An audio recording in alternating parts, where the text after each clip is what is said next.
नमस्कार, स्वागत है आपका एबीपी न्यूज में। आपके साथ मैं हूं नेहा पंत। वक्त है बड़ी बहस का और बिहार की सियासत का पारा अपने चरम पर है। सियासी उठापटक का क्लाइमेक्स कल होने वाला है क्योंकि कल जीतन राम मांझी को अपना बहुमत साबित करना है विधानसभा के पटल पर।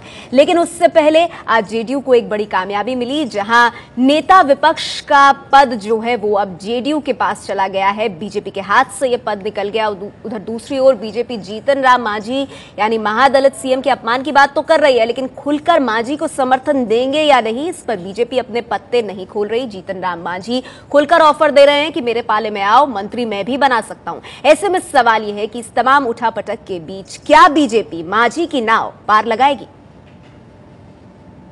अपने विधायकों को जरूर आप समझाने का प्रयास कीजिए कि जब गरीबों की बात हो रही है और गरीबों की संख्या 80% है, तो आप मंत्री बनने के लिए अगर जाना चाहते हैं तो जीतन मांझी के पास भी मंत्री का बहुत सा पद है, आइए हम मंत्री बना देंगे। बहुमत साबित करने से ठीक एक दिन पहले बिहार के मुख्यमंत्री जीतन राम मांझी ने समर्थन करने वाले विधायकों को खुलेआम मंत्री पद का ऑफर दे दिया और साथ में जनता से अपने विधायकों को समझाने की अपील भी कर दी। मांझी का यह बयान ऐसे वक्त आया है जब नीतीश खेमे के विधायक ने मांझी समर्थक आरजेडी सांसद पप्पू यादव पर पद और पैसे के लालच का आरोप लगाया है। हमको 3 साढ़े 3 के लगभग वह कॉल किए, बहुत बड़ा गिफ्ट मिलने वाला है, बहुत बड़ा पोस्ट मिलने वाला है, आप आइए। उसके बाद वो कहे से माननीय मुख्यमंत्री जी से बात कर लीजिए। माननीय मुख्यमंत्री जी कहे से पप्पू जी जो कह रहे हैं उससे बड़ा भी गिफ्ट आपको मिलेगा, आप आ जाइए सीएम हाउस और यहाँ अभी फौरी 1 करोड़ रुपया ले जाइए।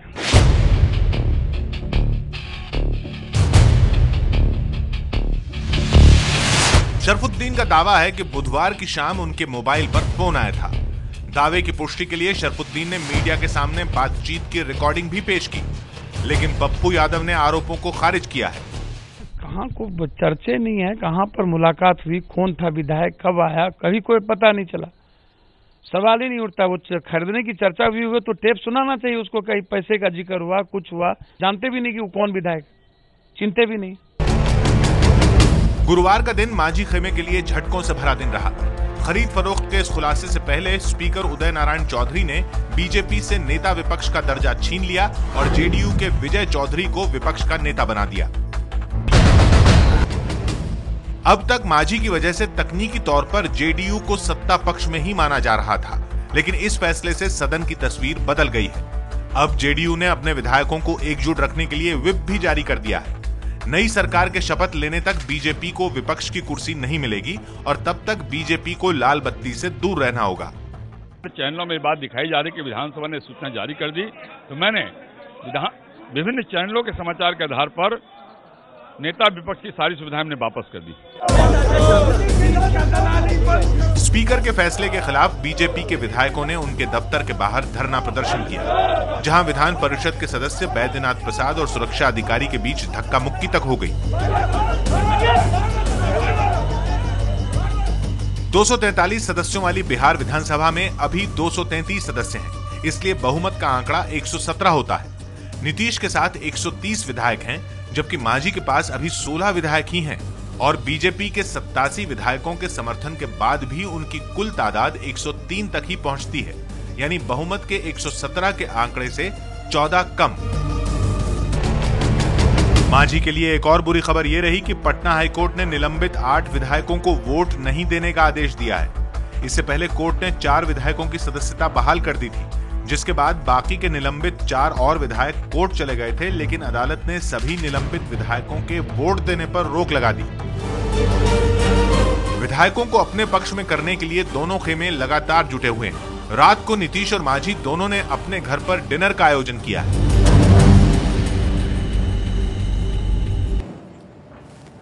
तो अब सबसे बड़ा सवाल ये बना हुआ है कि बीजेपी का रुख क्या होगा। मांझी जो ताल ठोक कर कह रहे हैं कि वो बहुमत साबित करेंगे, तो सवाल ये कि क्या बीजेपी मांझी की नाव को बचाएगी या फिर नीतीश भारी पड़ेंगे। और आपको बता दें कि आप भी इस बहस का हिस्सा बन सकते हैं। हमारी इस बड़ी बहस में आप #मांझी या नीतीश, #मांझी या नीतीश इसका इस्तेमाल करके ट्वीट कीजिए और हमारी बड़ी बहस के साथ जुड़िए। सवाल आपको बता दें, नीतीश दोबारा बिहार के मुख्यमंत्री बनेंगे? दूसरा अहम सवाल है, पहला सवाल यही कि बीजेपी का रुख क्या होगा, मांझी की नाव बचाएगी? दूसरा अहम सवाल, नीतीश दोबारा बिहार के मुख्यमंत्री बनेंगे? हमारे साथ आज की इस चर्चा में बेहद खास मेहमान मौजूद हैं। बीजेपी से राष्ट्रीय प्रवक्ता और बिहार बीजेपी के बड़े नेता शाहनवाज हुसैन साहब हमारे साथ हैं। आरजेडी से डॉक्टर मनोज झा हमारे साथ इस चर्चा में मौजूद हैं। जेडीयू से वरिष्ठ प्रवक्ता केसी त्यागी साहब हैं और साथ ही आरजेडी से पप्पू यादव साहब हमारे साथ जुड़े हैं और आज उनकी चर्चा बिहार की सियासत में खास तौर पर हो रही है। इसके साथ ही मेरे सहयोगी विजय विद्रोही यहाँ स्टूडियो में हमारे साथ मौजूद है। आप सबका स्वागत है। शाहनवाज हुसैन जी, चर्चा की शुरुआत आपसे करना चाहूंगी, क्योंकि अगर मांझी की स्थिति को लेकर भ्रम की अभी स्थिति बनी हुई है तो वो इस वजह से कि बीजेपी ने अपने पत्ते नहीं खोले हैं। जीतन राम मांझी के समर्थन में तो आप लोग बयान दे रहे हैं, उनको समर्थन कल देंगे या नहीं, इसकी तस्वीर क्यों नहीं साफ करते?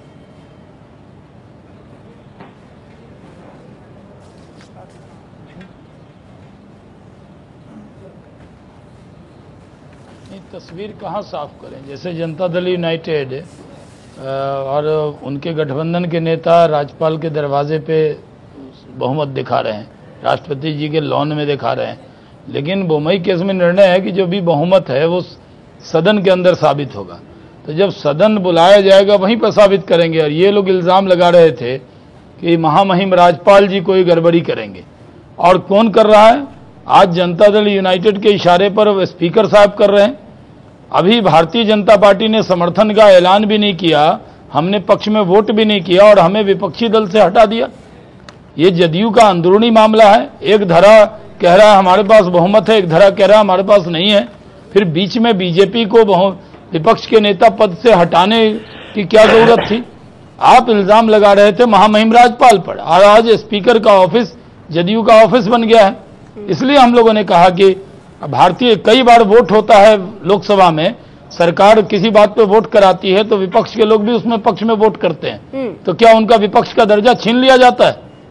जदयू के अंदर जदयू का गठबंधन है, और मैं कह सकता हूं कि जदयू और राजद के बीच में भी खुद लालू प्रसाद जी ने इस जो स्पीकर साहब हैं इन पर इल्जाम लगाया था कि नहीं?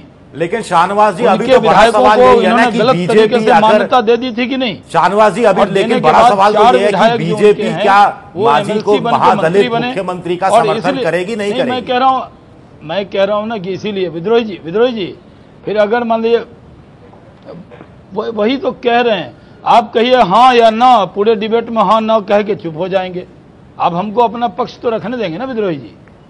अगर हाँ ना में कहेंगे तो एक अलग सवाल बनेगा, लेकिन अभी तो स्टार्ट कर रहे हैं, घंटे की डिबेट है।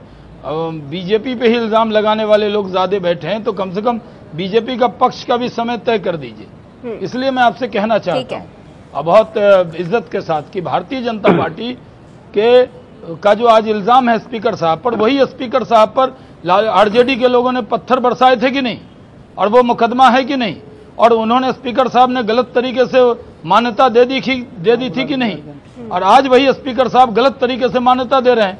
तो अगर आरजेडी में भी एकता कहाँ है? आरजेडी के बड़े नेता हैं पप्पू यादव जी, यानी 25% एमपी, यानी जो आज आरजेडी और कांग्रेस का अलायंस है उसके अंदर करीब 40% समर्थन पप्पू जी और रंजीता जी, 2 एमपी तो इसी गठबंधन के हैं। और अगर पप्पू जी भी इनके साथ नहीं हैं तो इसका मतलब कि शाहनवाज जी बहुत ज्यादा दूर जाने की जरूरत नहीं है। पप्पू यादव साहब हमारे साथ मौजूद है, मैं उन्हीं से जवाब ले लेती हूँ। 130 ठीक है शाहनवाज जी, आपने कई अहम बातें रखी, मैं इसको लेकर जाती हूँ आगे। और पप्पू यादव साहब तो हमारे साथ मौजूद है। पप्पू जी, आज आपकी बहुत ज्यादा चर्चा बिहार की सियासत में हो रही है और जेडीयू के विधायक ने जिस तरह से आप पर आरोप लगाए, हालांकि आपने खारिज कर दिया, लेकिन शाहनवाज हुसैन साहब इसकी तरफ इशारा कर रहे हैं कि आप किस तरफ हैं? मांझी के समर्थन में आप लगातार बोलते आए हैं, तो सवाल तो उठेगा ना कि लालू जी की नाक के नीचे ये क्या हो रहा है बिहार में? देखिए मैं एक बात बता दूं, व्यक्ति से बड़ा विचारधारा होता है और व्यक्ति से बड़ा जमात होता है। जमात बचेगी तो पार्टी बचेगी, पार्टी बचेगी तभी सत्ता का कोई केंद्र बिंदु होता है। मुझे एक बात आज तक समझ में नहीं आई, वही लोग जिन लोगों ने इस प्रदेश में पिछड़ा अगरा की राजनीति को कंप्लीट रूप से किया, अति पिछड़ा की राजनीति किया, दलित महादलित की राजनीति किया, सांप्रदायिकता और गैर सांप्रदायिकता की राजनीति की, इन लोगों ने जिस तरीके से नीतीश जी के कंधे पर रख करके लालू यादव जी की विचारधारा और कर्पूरी ठाकुर जी की विचारधारा को समाप्त किया और अलग अलग तार कर दिया, पूरी जमात के कुनबा को अलग अलग कर दिया। आज नीतीश जी को इस्तेमाल करके पुनः जीतन राम मांझी जी जो 27% जिस ताकत की वो एक आइकॉन बन गए हैं, उन्हें आप एक व्यक्ति के कारण हटा रहे हैं। मैं कंप्लीट रूप से लालू यादव जी या अपने पार्टी के विचारधारा के साथ हूं, लेकिन बगैर जमात के, बगैर विचारधारा के, बगैर सामाजिक नहीं, आप मुझे सीधे बताइए, आप सीधे बताइए पप्पू यादव जी, 27% खोने का डर है। पप्पू यादव जी, आपकी बातों से ये साफ लग रहा है कि मांझी आपके लिए आगे हैं, नीतीश कुमार पीछे। नहीं, मेरी बात आप सुन लीजिए, मांझी सवाल ही नहीं उठता। मांझी जी किसी कीमत पर मैंने नहीं बनाया, उनको नीतीश कुमार जी ने बनाया। मेरा मांझी जी से कांग्रेस में थे, आरजेडी में जैसे, तब मेरा संबंध था। मैं आज भी उस बात पर स्टैंड कर रहा हूं। लालू यादव रात भर रोते थे, यही श्याम रजक जी उनको कहते कि पप्पू यादव जी, आप घुमा फिरा क्यों रहे हैं? मेरा सीधा सवाल आपसे था, आप किसे मुख्यमंत्री के तौर पर देखना चाहते हैं, जीतन राम मांझी या नीतीश कुमार? क्योंकि इस सवाल के जवाब से रुख तय होगा कि कल आरजेडी के विधायक कहां खड़े मिलेंगे। जेडीयू के प्रवक्ता केसी त्यागी साहब हमारे साथ मौजूद है। त्यागी साहब, बीजेपी का सीधे सीधे आप पर यह आरोप है कि जेडीयू सत्ता का मजा भी लेना चाहता है, विपक्ष में भी रहना चाहता है और संवैधानिक पद का दुरुपयोग दरअसल आप लोग कर रहे हैं।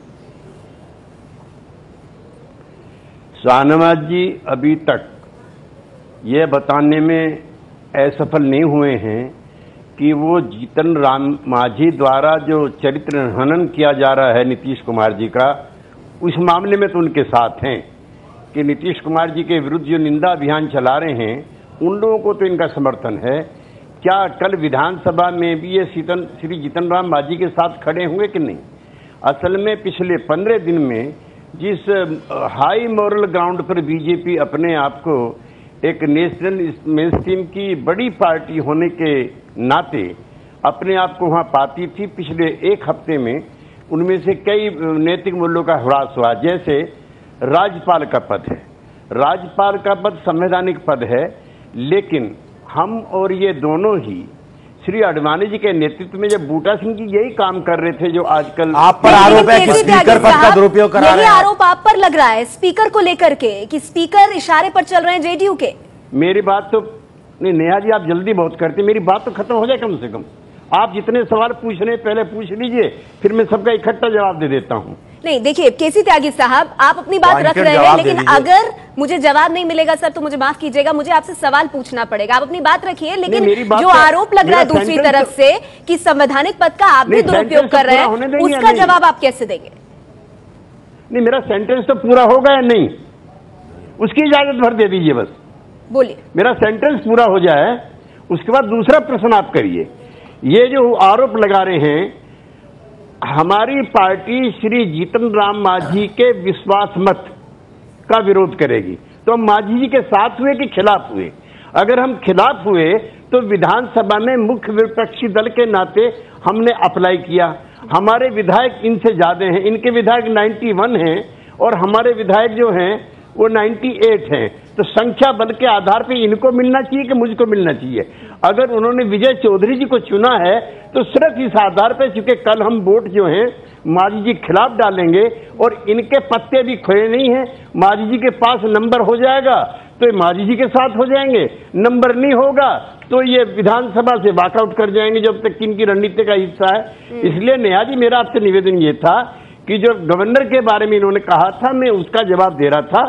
ऐसे आप पहली बार नहीं हो, और जो एसआर बुमई केस है जिसका 8 दिन से भारतीय जनता पार्टी के मित्र जिक्र कर रहे हैं, बगैर विधानसभा में बहुमत तय कराए श्री मांझी जी की सरकार, श्री बुमई साहब की सरकार को बर्खास्त कर दिया गया था। उसमें जो चीफ जस्टिस है सुप्रीम कोर्ट के, उनकी अध्यक्षता में जो बेंच बनी थी, उसका यह फैसला है कि गवर्नर को इस तरह का अधिकार नहीं है कि वो बगैर विधान सभा के अंदर बहस कराए या मतदान कराए, कोई इस तरह का निर्णय ले सकता है। चलिए ठीक है, रखिए आपने अपनी बात। 13 दिन हो गए हैं आज 13 दिन हो गए हैं गवर्नर से इंसाफ मांगते मांगते, राष्ट्रपति के यहाँ चले गए हैं, 130 विधायक लिए हुए हैं, इंसाफ मांग रहे हैं। इसमें कौन सा चलिए, आप भी इंसाफ मांग रहे हैं, बीजेपी भी इंसाफ मांग रही है, लेकिन जो सवाल मैं पूछ रही हूं, मैं चाहती हूं कि आप लोग जरा वक्त कम लेके उसका जवाब दें, क्योंकि कल तो शक्ति परीक्षण होना है, उसमें तस्वीर साफ होगी। लेकिन उससे पहले बिहार की जनता आज आप तमाम पार्टियों को कैसे देखे कि कौन से सिद्धांतों के साथ आप बिहार की जनता के सामने कल उतरेंगे विधानसभा में। बीजेपी की तरफ से इस वक्त बड़ी खबर यह आ रही है कि जीतन राम मांझी को समर्थन का ऐलान बीजेपी कर सकती है। 7:30 बजे बीजेपी नेता सुशील मोदी की प्रेस कॉन्फ्रेंस होगी। एबीपी न्यूज संवाददाता विकास भदौरिया हमारे साथ ज्यादा जानकारी के साथ जुड़ गए। विकास, ये तय कर लिया बीजेपी ने कि मांझी को समर्थन बीजेपी देगी कल?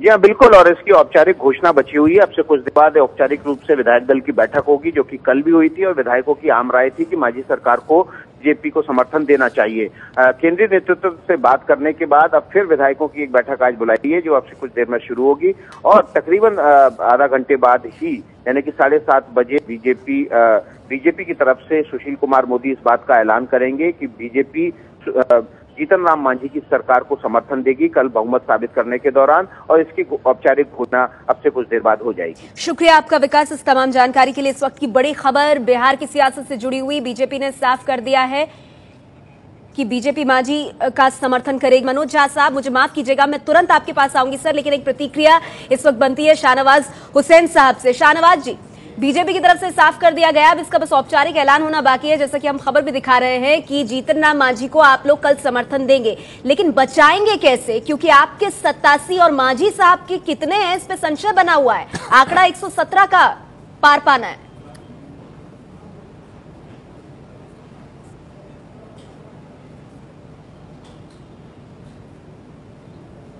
देखिए, त्यागी साहब बहुत देर से पूछ रहे हैं हम लोग करेंगे क्या, और आपके रिपोर्टर भदौरिया साहब ने खबर दी है 7:30 की। मैं तो ये भी सोचता हूँ कि 7 बजे इसी में बीच में भी आपको प्रेस में ऐलान हमारे यहाँ से जो होगा हम करेंगे। हमारी पार्टी लोकतांत्रिक पार्टी है, बातचीत कर रहे हैं। जेडीयू में तो जो कुछ न खाता न बही, जो नीतीश कुमार कहे वो सही, तो वहाँ तो जो कुछ होता है एक आदमी कहते हैं, हमें बात करनी पड़ती है, सबसे बातचीत करके आपको सही सूचना दे देंगे, और त्यागी साहब को आदेश सुनना पड़ता है, जो उनकी इच्छा है।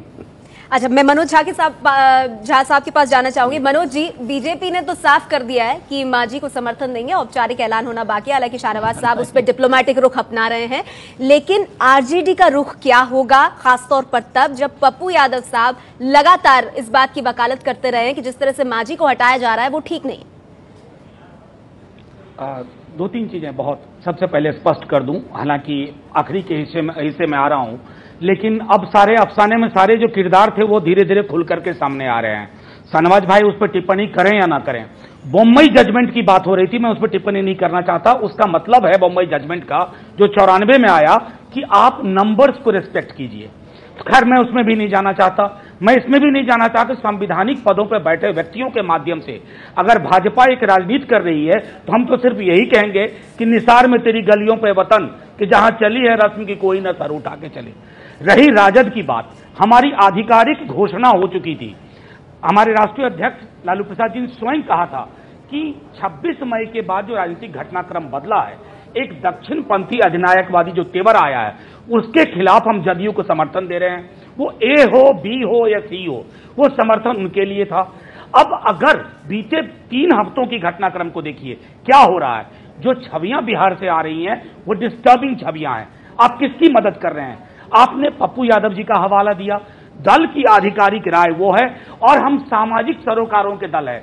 हम एक व्यापक पटल पर देखते हैं, किसी भी व्यक्ति के इर्द गिर्द पहचान और असमानता की राजनीति कभी महदूद नहीं रहती है, और न ही राजनीति कभी भी चमचमाते पूंजी की गोद में बैठती है।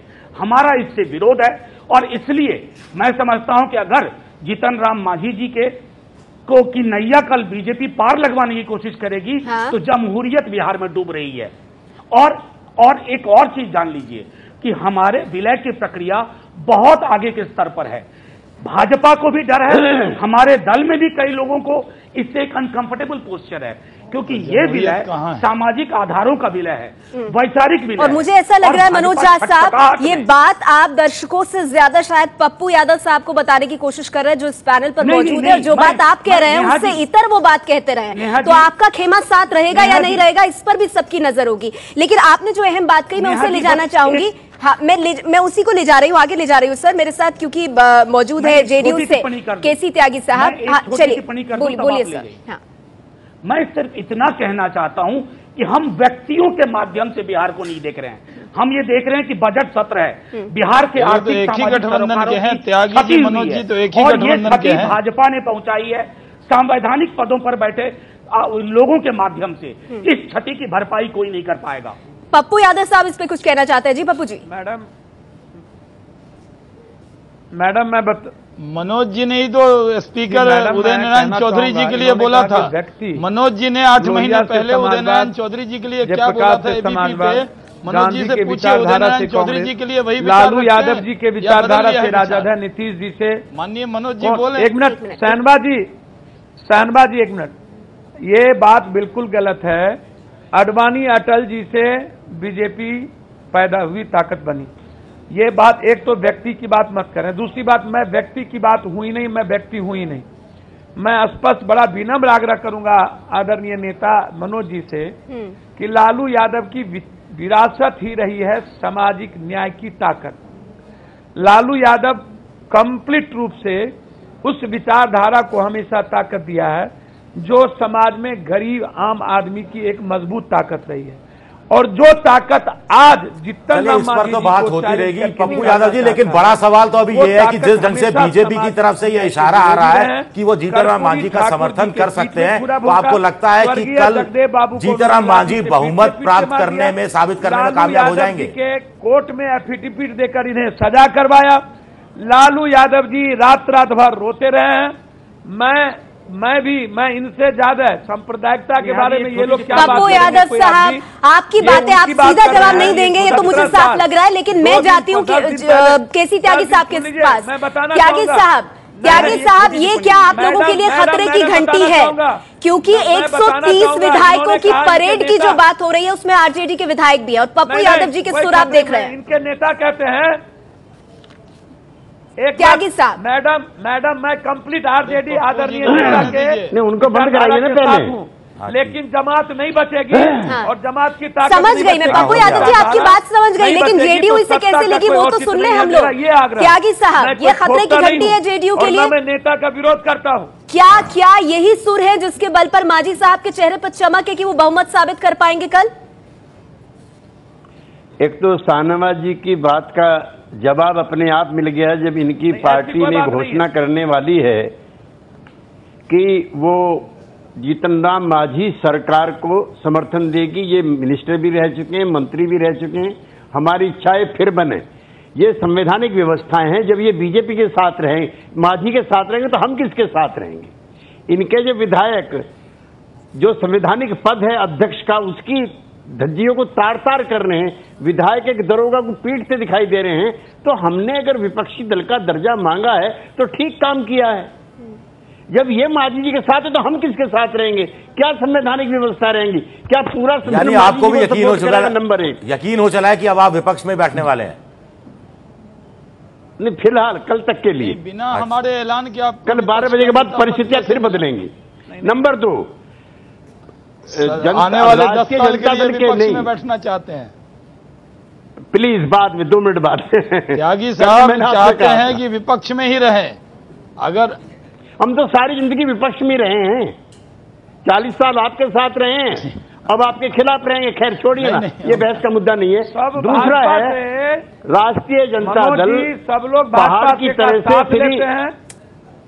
एक मिनट, आप लोग सब साथ बोल रहे हैं, त्यागी साहब को बात पूरा करने दीजिए। पप्पू यादव जी, त्यागी साहब को बात पूरी करने दीजिए, फिर मुझे ब्रेक भी लेना है। जी त्यागी साहब, संक्षेप में बात कुछ मर्यादाएं होती हैं, यहाँ पर बैठ करके बातचीत करने की कुछ मर्यादाएं होती हैं। ये जनसभा नहीं है, जब आप बोल रहे थे तो कोई नहीं बोल रहा था, इसलिए थोड़ी सी मर्यादित रहिए आप यहाँ पे, ये कोई दंगल नहीं है। जी बोलिए त्यागी साहब। सर बोलिए। राष्ट्रीय जनता दल के सर्वमान्य नेता श्री लालू प्रसाद जी, बोलिए सर। उनके जो नेता प्रतिपक्ष थे कुछ दिन पहले अब्दुल बारी सिद्दीकी जी उन्होंने व्हिप जारी किया है। श्री पप्पू यादव जी विधायक नहीं है और 100 के 100 प्रतिशत विधायक श्री लालू जी के साथ हैं। ये अकेले एक स्प्रिंटर ग्रुप हैं और इनकी बात का विधानमंडल दल में कोई सम्मान नहीं है। उसके प्रवक्ता हैं जो लालू जी के करीबी साथी हैं झा जी, इन्होंने स्थिति स्पष्ट कर दी है। कर 131 तो हो सकते हैं लेकिन 129 नहीं होंगे। चलिए इसी पर मैं एक ब्रेक लूंगी और ब्रेक के उस पार सवाल ये भी बना रहेगा कि अगर बीजेपी समर्थन देगी जीतन राम मांझी को, जिसके औपचारिक ऐलान का इंतजार हो रहा है, तो ये नाव कैसे पार लगाएगी? ये आंकड़ा जीतन राम मांझी जुटाएंगे कैसे? बिहार की सियासत को लेकर एक और अहम खबर आ रही है। विधायक दल की बैठक में सुशील मोदी ने इस बात का ऐलान किया है कि मांझी सरकार का समर्थन किया जाएगा, यानी बीजेपी मांझी को समर्थन देगी। सुशील मोदी ने विधायक दल की बैठक में ये बात रखी है। वक्त मेरे पास कम है, इसीलिए संक्षेप में आप सभी से टिप्पणी चाहूंगी। सबसे पहले विजय, आपसे जानना चाहूंगी, जीतन राम मांझी की नैया को पार लगाकर बीजेपी को क्या फायदा होगा? देखिए, कुल मिलाकर मुझे लगता है कि बीजेपी एक वक्त में तो इसको बता रही थी कि जनता दल यू के बीच का आपस का झगड़ा है, लेकिन टांग इतनी ज्यादा अड़ा दी कि अब शायद हो सकता है बीजेपी को लगे कि अगर जीतन राम मांझी की नैया डूबती है तो कम से कम उस नैया में वो सवार दिखे। नहीं तो अगर वो बहिष्कार करते कुल मिलाकर तो उसमें ना माया मिलती ना राम। अब कम से कम अगर वो साथ देंगे तो साथ में अंतिम समय तक वो कह सकते हैं कि एक महादलित मुख्यमंत्री को बचाने के लिए उन्होंने पूरी ताकत झोंकी और बाद में उसका चुनाव के अंदर वो फायदा उठाने की कोशिश हो सकती है। या फिर राजनीति है, कुछ भी हो सकता है, रातों रात कुछ ऐसा खेल तो नहीं हो गया कि। शाहनवाज जी, तो फिर आप इस तस्वीर पर से पर्दा उठाएंगे, होगा क्या? मांझी का समर्थन होगा ताकि महादलित के अपमान की बात कोई चुनावी मुद्दा भी बनाया जाए, या रात भर में कल सुबह तक खेल बदल भी सकता है?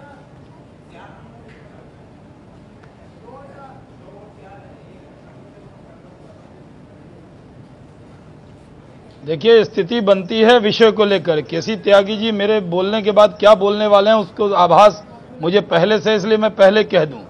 जब राष्ट्रपति प्रणब मुखर्जी साहब का चुनाव था तो गठबंधन में रहते हुए इन्होंने एक तर्क दिया और उसका सपोर्ट किया, एनडीए में रहते हुए उनका। और जब उपराष्ट्रपति का चुनाव था तब इनको पड़ोसी याद नहीं आए, तब इन्होंने अंसारी साहब का विरोध किया, वो भी पड़ोसी थे महमूदाबाद के। तो इन्होंने 2 जगह अलग अलग तर्क लिए, तब भी ये इनको विपक्ष में नहीं बैठा दिया, सत्ता में नहीं बैठाया गया था कांग्रेस के साथ, जबकि बीजेपी से रहकर बीजेपी के लाइन से अलग हो गए थे। आज सवाल है, एक महादलित समाज में पैदा हुआ व्यक्ति अपमानित हो रहा है और बीजेपी समाज के कमजोर वर्ग को अपमानित नहीं होने देगी। हम कमजोर वर्ग के साथ खड़े रहते हैं। ये लोग सिर्फ कमजोर वर्ग के नाम पर राजनीति करते हैं, सियासत करते हैं। हम एक गरीब परिवार में, महादलित परिवार के मुख्यमंत्री को कोई अपमानित करेगा? तकरीबन मोहर लगा दी समाज के अंतिम पक्ष समर्थन पे तकरीबन मोहर लगा दी है। मुझे माफ कीजिएगा, रोकूंगी आपको सर, वक्त मेरे पास कम है। त्यागी साहब, बहुत संक्षेप में, क्योंकि इसके बाद मुझे मनोज झा साहब के पास भी जाना होगा। सिर्फ इतना जानना चाहूंगी त्यागी साहब आपसे कि जो मास्टर स्ट्रोक था जीतन राम मांझी, जो मास्टर स्ट्रोक थे, आज राजनीतिक तौर पर आपके लिए घातक सिद्ध हो गए हैं। अब अगर ये कहा जाएगा कि एक महादलित मुख्यमंत्री का आपने अपमान किया, तो चुनाव में इसका सामना आप लोग कैसे करेंगे? वैसे ही करेंगे जैसे कल्याण सिंह जी को बीजेपी ने हटाया था तो सारे देश के पिछड़े के खिलाफ नहीं हो गए थे।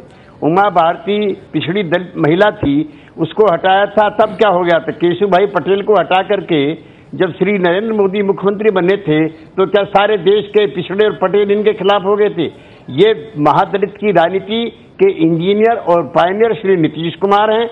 उन्होंने ही इन वर्गों का एम्पावरमेंट किया है और नीतीश कुमार जी के ही और पार्टी के नुमाइंदे के तौर पर ये थे।